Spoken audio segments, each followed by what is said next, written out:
So what now? This is kind of the first week that it's not a really kind of windinger distinctive than the other weeks.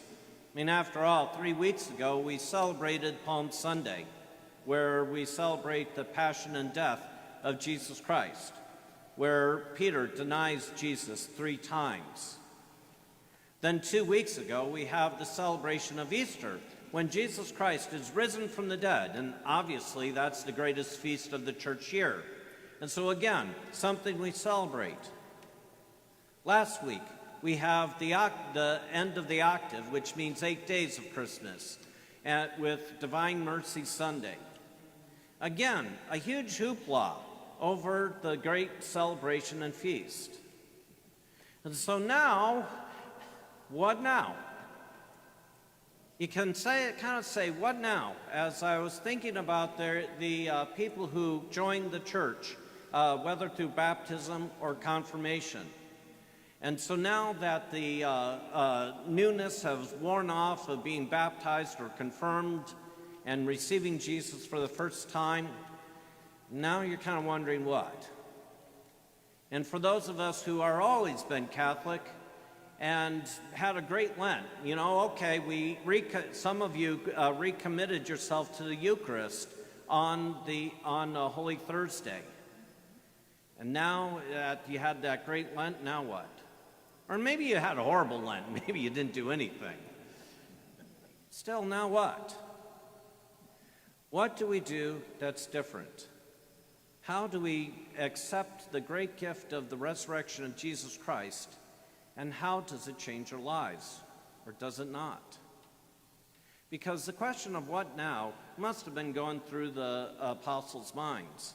Because at the beginning of this passage, hey, I'm going fishing. Well, we'll go with you. I mean, think of this. Okay, you see Jesus. You've journeyed with him all this time. He's performed miracles. He's performed multiplication of the loaves, raised the dead, transformed water into wine. You were there when you denied him 3 times on the cross. You saw him rise from the dead. You see all these wonderful things. And now you're going back to your former way of life. Let's go back to fishing. Kind of reminds me of what happened when Jesus said that unless you eat my flesh and drink my blood, you have no life within you. Whoever eats my flesh and drinks my blood has true life. And the people in the crowd says, this is a hard saying. Who can stand it? And turn away and go back to their former way of life. How much different is that than what Peter and the gang are doing right now? Let's go back to our former way of life.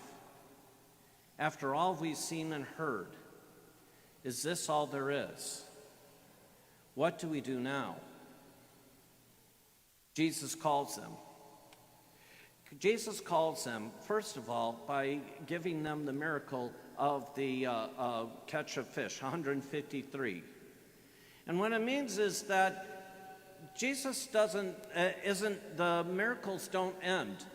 God speaking to us doesn't end with the resurrection. He continues to perform miracles. He continues to reach out to us to this day, 2,000 years later. And then when he gets Simon there, the first question he asks is not, do you believe I rose from the dead? Can you tell me what you believe about the Eucharist? Can you tell me what? No. Do you love me? And it's a reminder to all of us that our faith is not about a bunch of doctrines. It's about love of Jesus Christ, the one who suffered, died, and rose for us. And a response to that is his response in love. And that's where Jesus says, you know, Lord, that I love you. Can we do the same? Can we grow in love? Do we say that as we are journeying through our lives, that we're drawing ever more deeply in love with Jesus Christ? What do we do now? Do we just stall in our love for him, or do we try what we can to grow closer to him? And the way we grow closer to him is put here in Jesus saying, feed my lambs, tend my sheep, and feed my lambs. In other words, to reach out and take care of the other person. St. John of the Cross said, "And the end of our life will be judged in love." The way we love Jesus Christ is through our neighbor. I cannot love the God I cannot see if I don't love the person I can see who's standing right in front of me. So what now? We love Jesus Christ. We tend his sheep and reach out to our neighbor. But the final and the very last words Jesus gives to Peter is follow me. Follow me. It's an open-ended commitment of whatever it is that Jesus asks of us. It might be to, as he foreshadows, that Peter will eventually suffer martyrdom for the faith. For all of us, I doubt that it's going to be martyrdom, but what is it going to be? What now is meaning that we need to follow Jesus Christ.